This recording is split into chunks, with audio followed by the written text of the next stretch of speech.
通靈嘅奧秘簡短指南。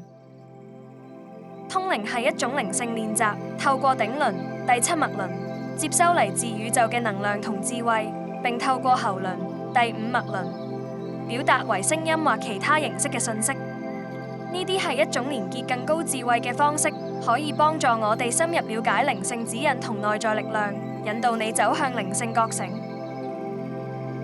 如果想提升通靈能力，你可以嘗試每晚進行頂輪激活嘅練習，靜下心嚟，專注喺頂輪嘅能量流動，將注意力放喺喉輪，可以幫助你更加清晰咁接收同表達信息。要注意，通靈與靈能力有所唔同，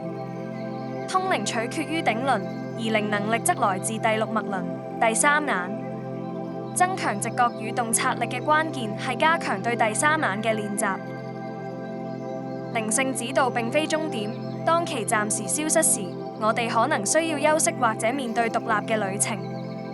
通靈嘅目的係幫助我哋探索內在力量，成為自己嘅老師，指引自己揾到屬於自己嘅智慧與方向。